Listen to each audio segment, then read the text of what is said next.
विद्यार्थी एक भूमिका घेतो तेव्हा तेव्हा विद्यार्थी यशस्वी होतात. तुम्ही इमर्जन्सीच्या काळामध्ये चे नेते तुम्ही निवडून निवडून बघा. लालू प्रसाद यादव हे विद्यार्थी नेते होते, नितीश कुमार हे विद्यार्थी नेते होते. उत्तरेतले असो नाही तर दक्षिणेतले असो, तमाम नेते जे ग्रासरूटवरनं आलेत, म्हणजे वारसा घेऊन नाही, जे ग्रासरूटवरनं आलेत ते सगळे विद्यार्थी नेते होते, ज्यांच्यात बंड करण्याची तयार होती, विरोध करण्याची तयारी होती आणि कुठल्याही येणाऱ्या आव्हानांना सामोरे जाण्याचीच होती. मी हे का बोलतोय तर मी पण कधीतरी एकदा विद्यार्थी होतो. मैं भी कभी 16 साल का था. त्या विद्यार्थी जीवनामध्ये केलेली आंदोलनं, फी वाढीविरुद्ध काढलेले मोर्चे, लाखाचे विद्यार्थी मोर्चे मुंबई युनिव्हर्सिटीवर यायचे. हा जोश मला हरवल्यासारखा दिसत होता.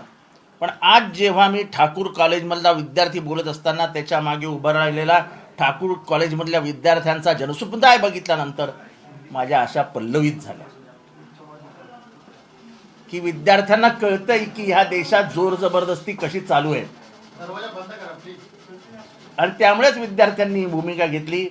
ठाकूर कॉलेजचा हा जो विरोध आहे, ठाकूर कॉलेजने ही घेतलेली भूमिका आहे, ही मुंबईत त्यांनी घेतलेली भूमिका आहे आणि ही देशाला मार्गदर्शक ठरेल.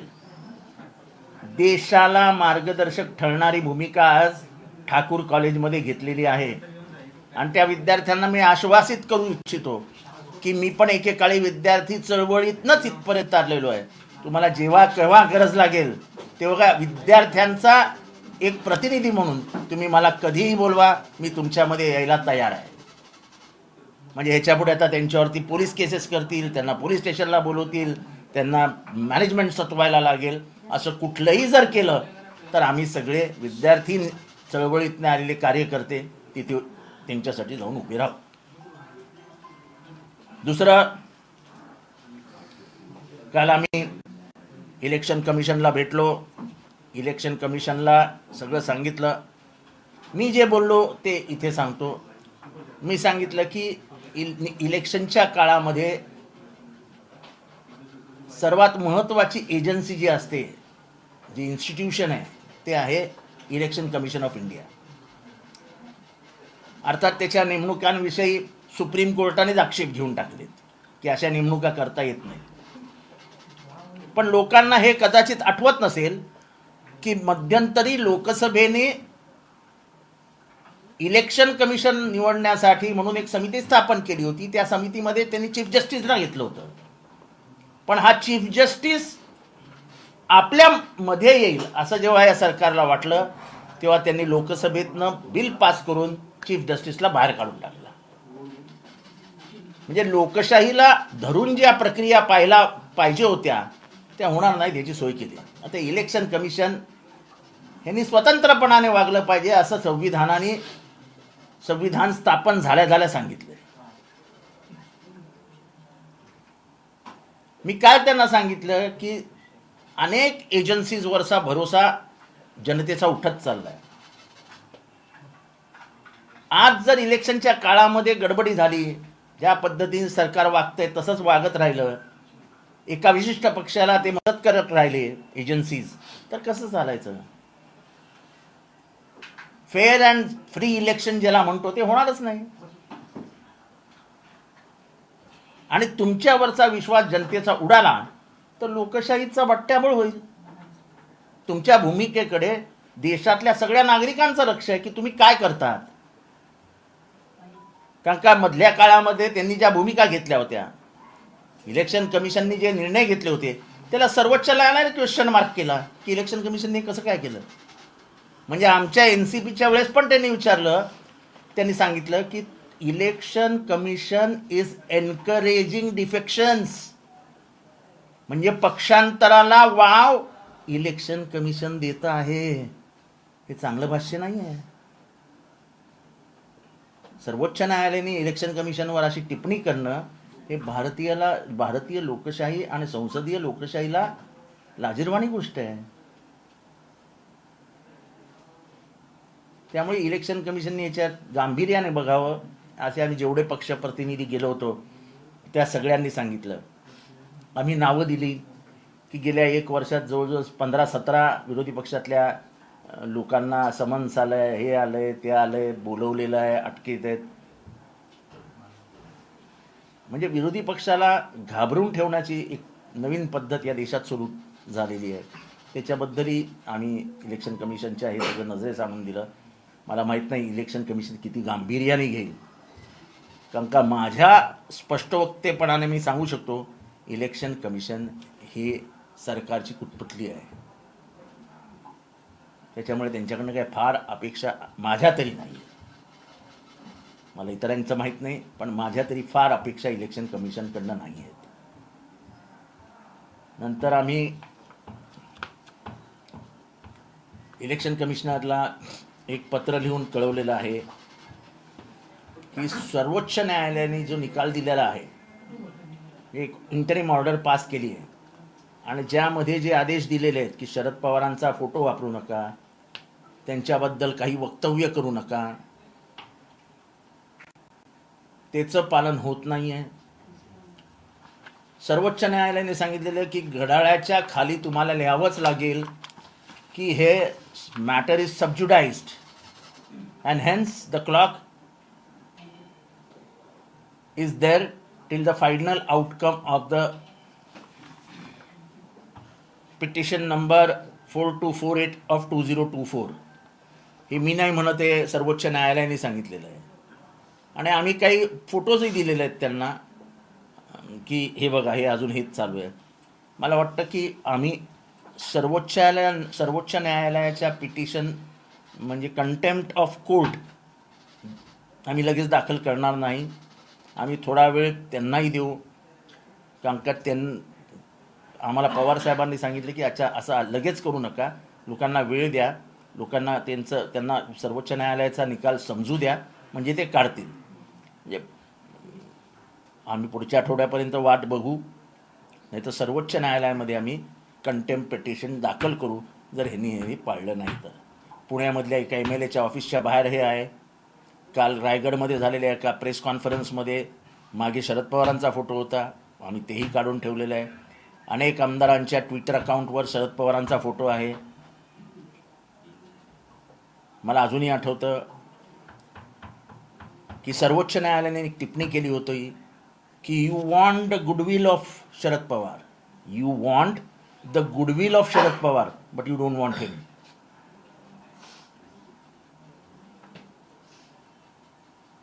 आणि शरद पवारांच्या कामाबद्दल कौतुक केलं होतं ते.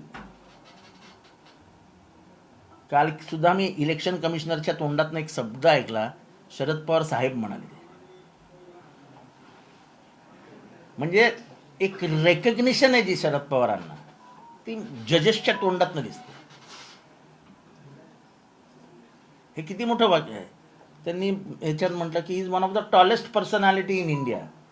आमचं जेव्हा ते वादविवाद चालू होते तेव्हा, त्यामुळे आमचं सर्वोच्च न्यायालयाच्या निकालात धरून आम्ही इलेक्शन कमिशनरकडे अर्ज केलेला आहे.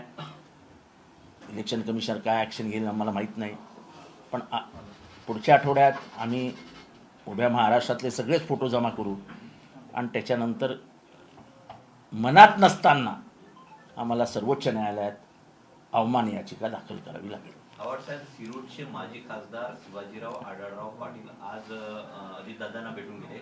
मला एकंदरीत वाटतं त्यांचा पक्षप्रवेश होणे आहे. 2019चा बदला आम्ही 2024 मध्ये घेऊ असं त्यांनी सांगितलं. ठीक आहे, इलेक्शन्स आहेत, बदला जनता घेते, बदला उमेदवार घेत नसतो. शिंदेचा उमेदवार अजितदादांनी पळवला असं दिसतंय कधी? मला त्यांच्याकडे कोण पळवापळी करतंय याच्याशी मला काय करायचं.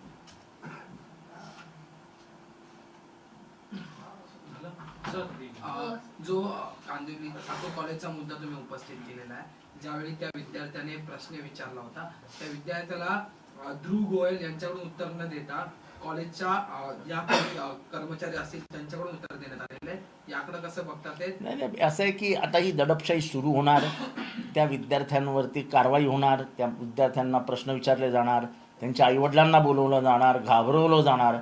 हे सगळं गृहीत धरूनच मी पत्रकार परिषद घ्यायला धावत आलो की त्या विद्यार्थ्यांना मला हा निरोप द्यायचा आहे की तुम्ही एकटे नाही. आमच्यासारखे अनेक विद्यार्थी म्हणजे विद्यार्थी चळवळीतले मोठे झालेले जे आज ह्या स्थानावर आहेत ते तुमच्या मागे येऊन उभे राहतील. वेळ प्रसंगी आली तर आम्ही ठाकूर कॉलेजला पण जाऊ. असं नाही होणार. आम्ही त्या विद्यार्थ्यांना एकटं सोडणार नाही.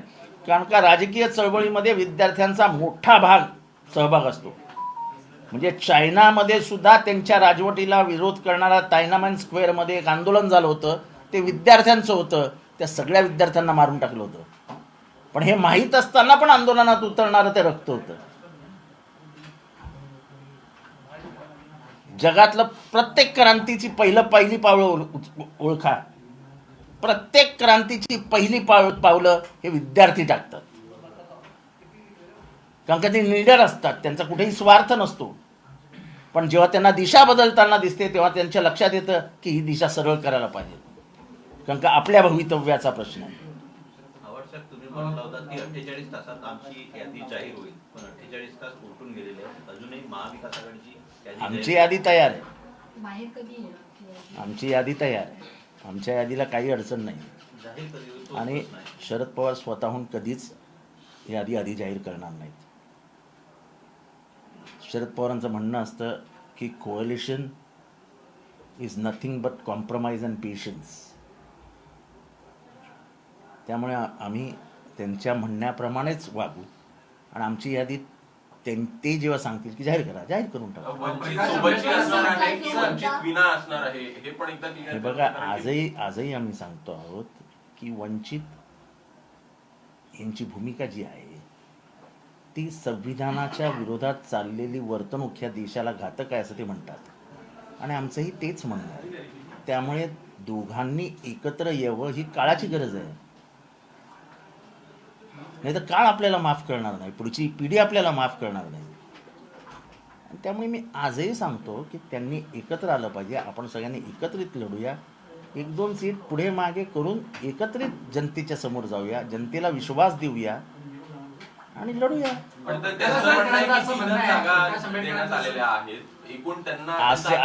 अशी त्यांच्याशी कुठलीही चर्चा झालेली नाही. त्यांना 3 जागा दिलेल्या नाहीत. त्यांना जेवढ्या अपेक्षा होतात त्याच्या जवळ आम्ही आणून ठेवलेल्या आहेत. त्यांच्याकडनं जो निरोप आला होता, कोणी आणला होता ते मला माहीत नाही. पण त्यांना नाराज करण्याची आमची भूमिका नाही. प्रकाश आंबेडकर असं म्हणतात की महाविकास आघाडीचे जे त्याच्यामध्ये 15 जागांचा वाद अजिबात नाही. 15 जागेंचा वाद आमच्यामध्ये नाही. खरं सांगायचं झालं तर तसा वादच नाही. काही सीटांवरतीच असतोच. म्हणजे प्रकाश मध्यस्थी करतायत का सर? श्रद्धा आणि सबुरी कधीपर्यंत? असं आहे की जर एखादी गोष्ट यशस्वी करायची असेल तर श्रद्धा आणि सबुरी असावीच लागते आणि तिच्या शेवटच्या क्षणापर्यंत ठेवावी लागते. आणि आमचे साहेब त्याच्यातले मास्टर आहेत. प्रकाश आंबेडकर असं म्हणतायत की महाविकास आघाडीचे नेते सातत्याने मीडिया समोर येऊन खोटं बोलतायत. आम्हाला 4 जागा ह्या मान्य नाहीये. असं आहे की मी काय त्यांचा म्हणजे मी त्या समितीचा काही प्रमुख वगैरे नाही आहे. मी एक छोटासा प्रतिनिधी आहे. त्याच्यामुळे ह्या प्रश्नाबद्दल बोलणं मला वाटतं मी त्याचं उत्तर देणं उचित होणार. सर, महाविकास आघाडीत भिवंडीच्या जागेचंही गणित आणलेलं आहे. तुमच्याकडून मागणी करण्यात येते. काँग्रेसकडून ती जागा असं आहे ना, ठीक आहे ना. एखादी जागा असते. मग तुम्ही सोडणार का? तुम्ही सोडणार का ते पकडणार? जरा थांबा ना, वेळ आहे ना. आम्ही धरणार का पकडणार चिंता नका करू ना. तुम्ही थोडं थांबा ना. पण सर, प्रश्न असा आहे की नेमकं जर का तुम्ही म्हणता आहात की 3 जागा त्यांना आम्ही दिलेल्या नाही, तर नेमक्या किती जागा दिल्या ते पण सांगत नाही आणि तुम्ही पण सांगत नाही की किती जागा. असं आहे की आम्हाला आमच्या इंटरनल डिस्कशन मधलं काही बाहेर यावं अशी का अपेक्षा आहे तुमची? शेवटी एक गुपित नावाची गोष्ट असते ना, कॉन्फिडेन्शियल नावाची गोष्ट असते ना.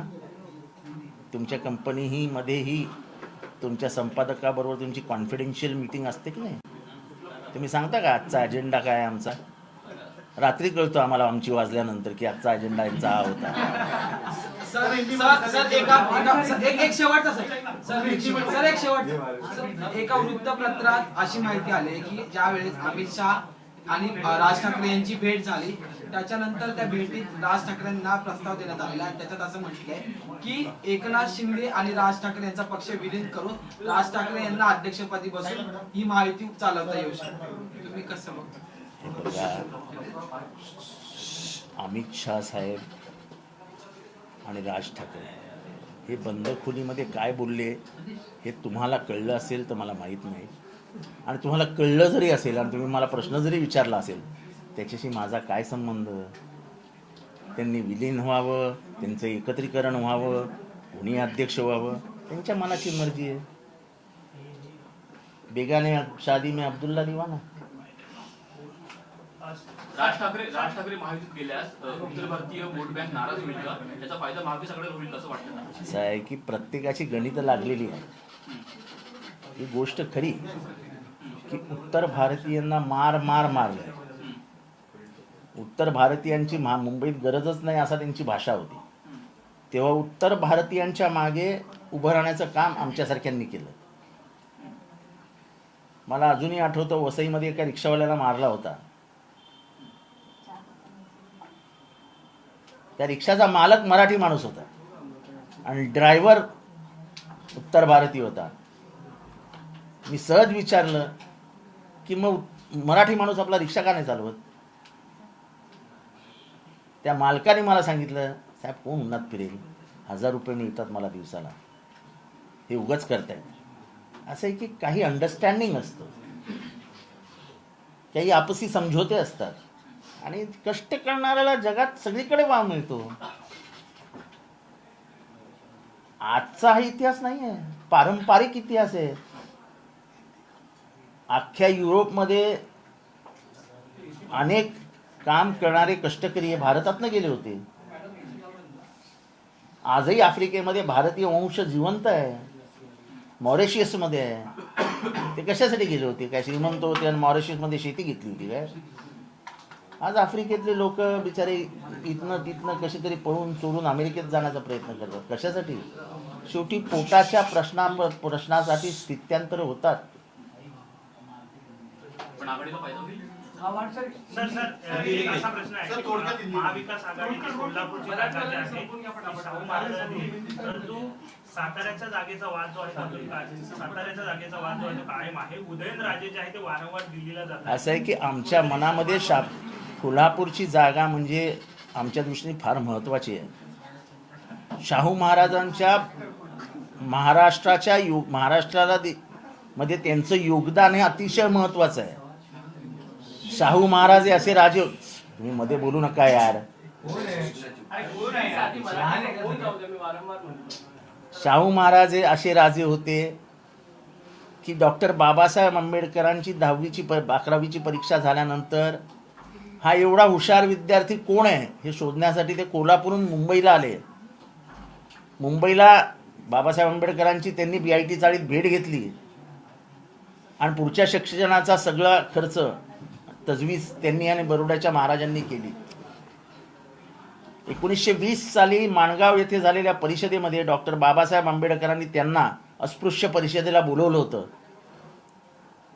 त्या परिषदेमध्ये त्यांनी असं बोट दाखवून सांगितलं होतं की तुम्हाला तुमचा नेता मिळाला. ते बोट बाबासाहेब आंबेडकरांकडे होतं. त्यांनी जातीपातीची लढाई संपवावी म्हणून रिझर्वेशन पहिल्यांदा शाहू महाराजांनी आणले. शाहू महाराजांनी मुसलमान, जैन, मराठी, मराठा सगळ्यांसाठी हॉस्टेल्स बांधले. असे कायदे केले जे जनमानसाला चांगले असतील. त्यांनी कधीच भेदभाव मानला नाही.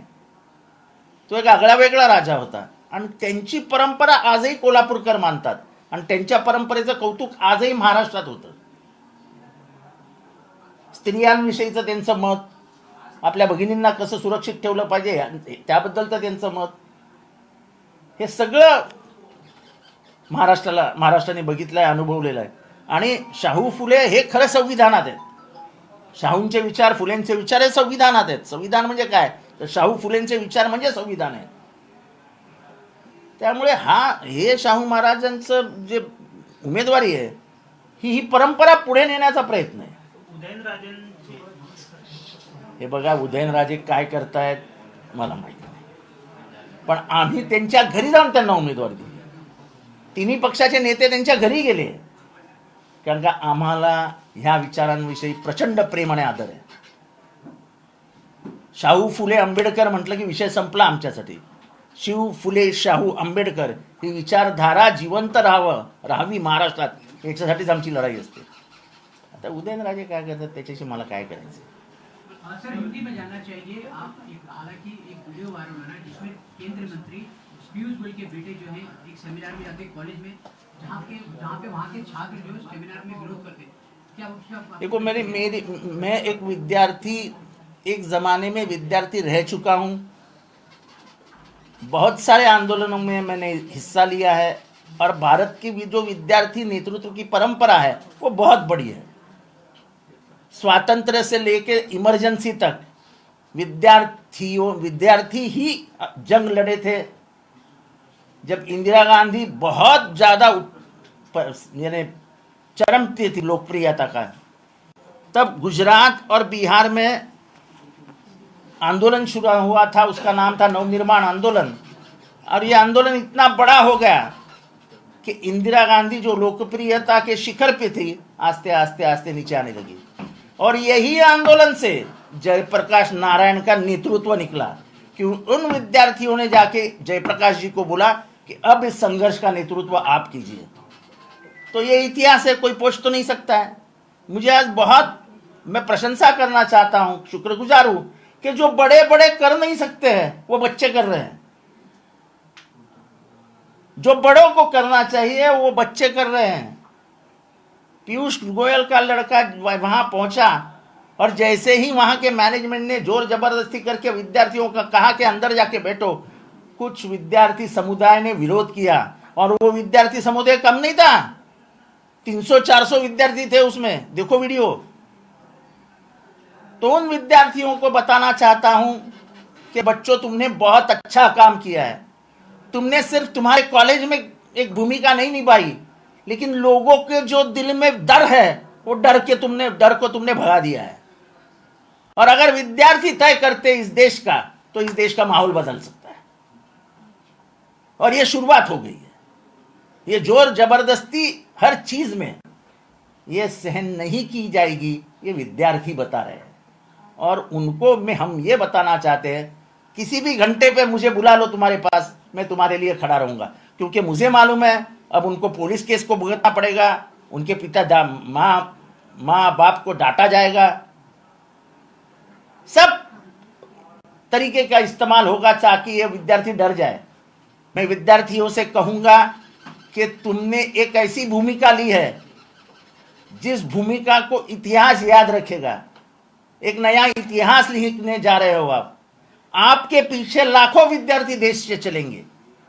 तो जो ठाकुर के विद्यार्थियों ने किया है एक क्रांतिकारक काम है, और मुझे लगता है इस क्रांति में अच्छे अच्छे विद्यार्थी शामिल हो जाए. सर, आपने चुनाव आयोग को कुछ किसी चीज को लेकर आपने, हालांकि आप कह रहे हैं कि आपने शिकायत की, किस विषय को लेकर आपने शिकायत की, क्या कुछ हम बता सकते हैं? नहीं, हम लोगों ने जो हमारे बाजू से सर्वोच्च न्यायालय ने जो निर्णय दिया है उसका अमल नहीं हो रहा है, उसका अमल करने को कहिए, ऐसा हमने सर्वोच्च न्यायालय को कहा है. क्योंकि बहुत कड़क इशारे दिए थे कि शरद पवार जी का फोटो इस्तेमाल मत करो, उनके बारे में कुछ ये मत करो, उनका इस्तेमाल मत करो. और वे कहते हैं, उन्होंने कहा था कि तुमको उनका गुडविल चाहिए, लेकिन वो नहीं चाहिए, ये सुप्रीम कोर्ट ने कहा था. तो हमने उनको बताया कि आज भी वो सुप्रीम कोर्ट का निर्णय आके अब 24-48 घंटे होने को आए तो भी उसका अमल नहीं किया जा रहा है. दूसरी चीज़, हर ट्विटर हैंडल पे आज भी शरद पवार जी का फोटो है, कुछ कार्यालयों में आज भी फोटो है. मैं नाम के साथ बताता हूं कि वैसे पाटिल के केबिन में आज भी शरद पवार जी का फोटो है. सवाल यह है कि अगर तुमको वो आदमी पसंद नहीं है, उसकी विचारधारा पसंद नहीं है, तो क्यों उसका फोटो लगाते हो? क्यों लोगों को संभ्रमित करना चाहते हो? अब गालियां तो दे चुके तुम.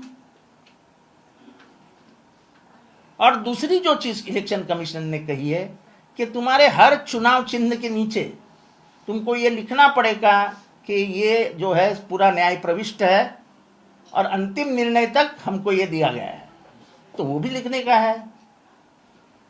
और वो सभी जगह पे जहां जहां तुम्हारी एडवर्टाइज जाएगी, पैम्पलेट बनेंगे, झंडे बनेंगे, तुम्हारी निशानी जहां जहां जाएगी उस सब निशानी के नीचे ये लिखना पड़ेगा। सर कहने की कोड ऑफ कंडक्ट जो जिस प्रकार से आप बता रहे हैं कोर्ट ने ऑर्डर दिया है, लेकिन कहीं ना कहीं कोर्ट का नहीं, हम तो अवमान याचिका दाखिल कर देंगे सुप्रीम कोर्ट में तुरंत।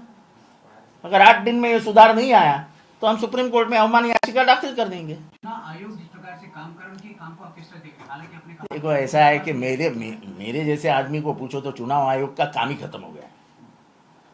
चुनाव आयोग को डॉक्टर बाबा साहब अम्बेडकर ने हमारे यहाँ का गणतंत्र सुरक्षित रहे और सत्ताधारियों के हाथों का खेल नहीं बन जावे, इसलिए चुनाव आयोग को लाया। देखो, चुनाव आयोग एक याद रखने वाला ये था टीएन सेशन का जमाना, जब टीएन सेशन से सब डरते थे, सब, इतनी ताकत रखता है वो। जब आप अपने ताकत की आपको जानकारी नहीं है तो फिर देश का क्या होगा? आप कठपुतली कह रहे हैं चुनाव आयोग को? बिल्कुल तो कठपुतली है। सुप्रीम कोर्ट ने कहा कि जिस तरह के ये आ रहे हैं डिसीजंस आ रहे हैं इलेक्शन कमीशन ऑफ इंडिया की तरफ से, उससे तो ये साफ दिखता है कि डिफेक्शन को बढ़ावा इलेक्शन कमीशन दे रहा है। बोले इलेक्शन कमीशन 10वीं सूची को ध्यान नहीं देता है क्या? बोले सीधा न्याय है कि अगर तुम पार्टी से बाहर पड़ते हो 2/3 मेजॉरिटी से तो तुमको मर्जर करना पड़ेगा, तुमको स्वतंत्र अस्तित्व नहीं मिलेगा। ये मैं नहीं बोल रहा हूं, ये जज बोले, बैठे हुए जज कि 10th wear is 10th schedule. वो सवाल उन्होंने पूछा, मैं नहीं पूछा हूं। तो सब मर्यादा का भंग होने के बाद जब सुप्रीम कोर्ट इलेक्शन कमीशन के ऊपर सवाल निशान पैदा कर देता है तो फिर आम जनता तो पूछेगी क्या हो रहा है। सर, दूसरा सवाल कि सीट शेयरिंग को लेकर अब तक क्या कुछ मामला सुलझ पाया है? सब मामला सुलझ गया है, चिंता मत करो, 2 दिन में आपको समझ में आ जाएगा पूरी बात। भिवंडी के बारे में भिवंडी कुछ नहीं, सब मामला आपके सामने आ जाएगा। देखो, हम भी राह देखेंगे ना, कुछ सामने क्या होता है उसके ऊपर हमारा भी बहुत गणित है ना। सर, उसी गणित के लिहाज से कह रहा हूँ कि आज पता चल रहा है कि महायुति की सीट शेयरिंग फाइनल हो सकती है, क्योंकि सब हो सकती है ना। दिल्ली गए हुए हैं, आज इतवार की दिल्ली गए सब। चलो अच्छा, आखिर में दिल्ली जाने को तो मिला। अम्बेडकर जिस प्रकार से दावा है कि एक आखिरी सवाल है कि राज ठाकरे खासकर एनडीए में शामिल हो रहे हैं, ऐसे में लगता है कि किसी समाज में ये भी हो सकता है कि शिवसेना के सारे जो सूत्र है